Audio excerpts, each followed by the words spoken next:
Hello guys, welcome back to my second part of my basic accounting tutorial, Accounting the Easy Way for Non-Accountants.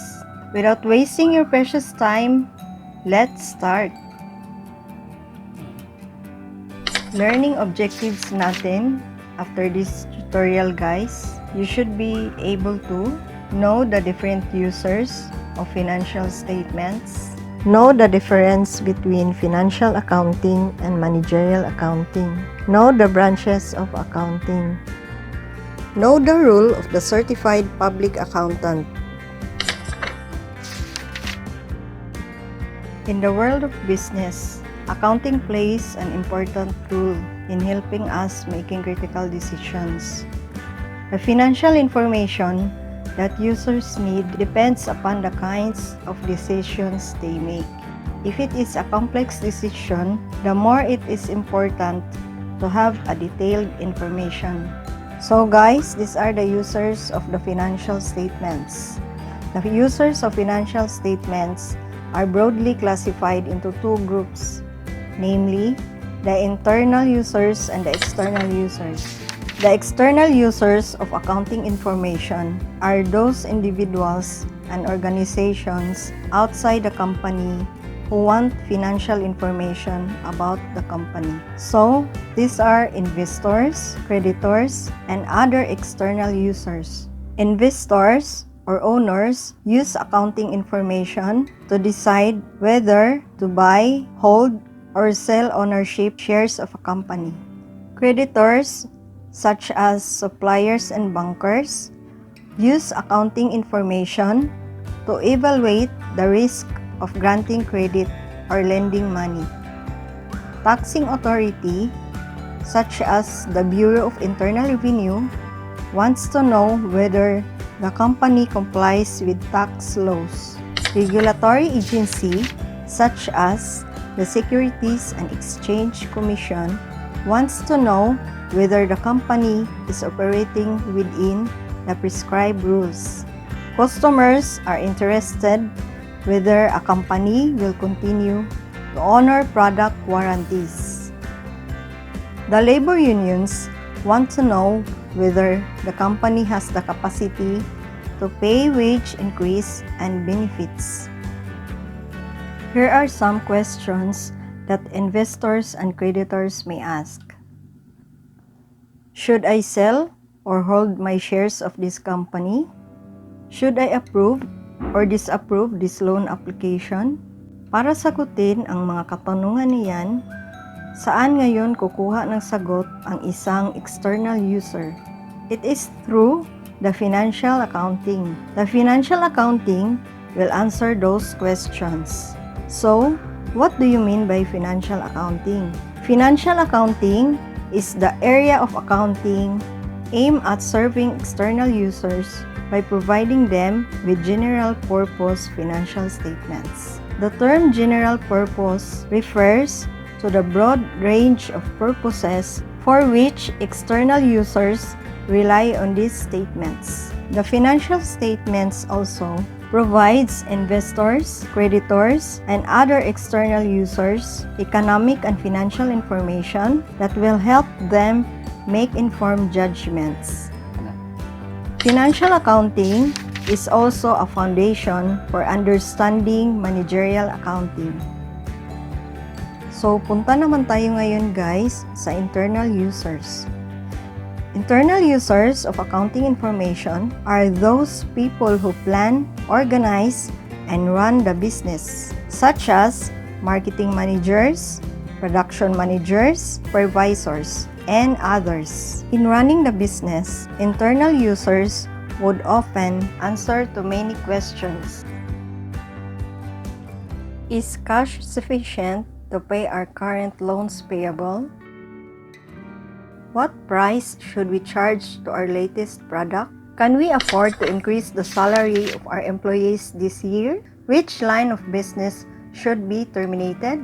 And a lot of other equally important questions that should be answered. So to answer these and other questions, internal users need detailed information on a timely basis. It is here that managerial accounting comes in.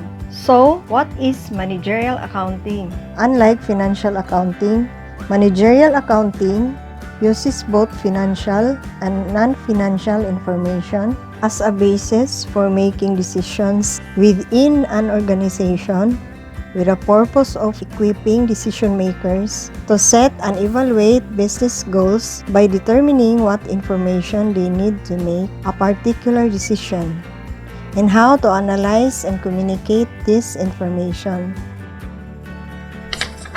Managerial accounting information tends to be used internally for such purposes as budgeting, pricing, and determining production costs. Abangan nyo guys ang aking gagawin na video tutorial series tungkol sa managerial accounting in the near future.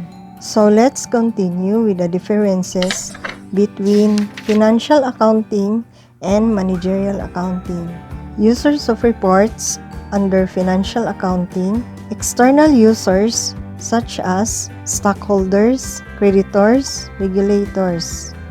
Under managerial accounting, internal users such as managers, officers, and other employees. Then types of reports, financial statements such as balance sheet, income statement, cash flow, etc. Under managerial accounting, internal reports such as job cost sheet, cost of goods manufactured, production cost report, etc.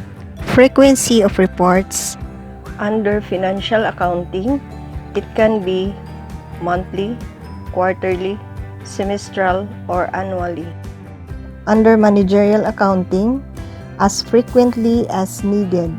Purpose of reports under financial accounting helps those external users make decisions, credit terms, investment, and other decisions.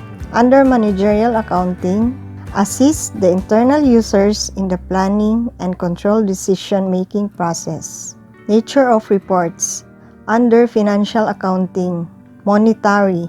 Under managerial accounting, monetary and non-monetary information.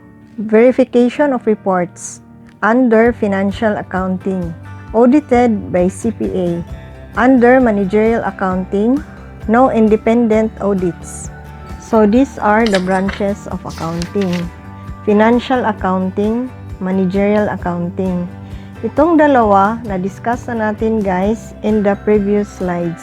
Next is tax accounting. It is used to prepare tax returns and to determine and examine tax implications of a proposed business transactions. Not-for-profit accounting. It is used by non-profit organizations as NGOs, civic, and charitable organizations in order to determine the outcome of their activities and to ensure strict compliance with all the requirements imposed by law, by donors, or by the purpose of the entity. Government accounting. It is used by all branches of government and by those who receive government funds. It provides reports on government receipts and spending of funds in compliance with the imposed sets of rules and regulations. The role of the certified public accountant. Ano ba ang certified public accountant?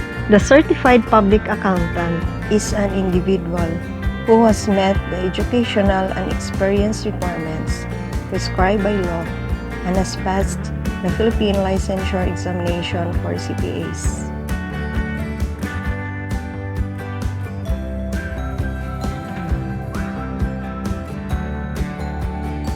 So ito ngayon ang kanyang role.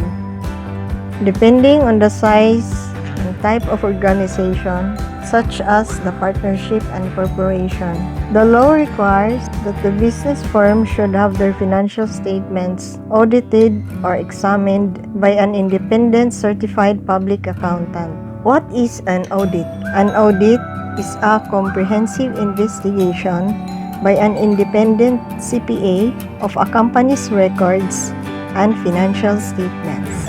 The objective of an audit is to arrive at a conclusion as to whether the financial statements were prepared in accordance with the sets of standards.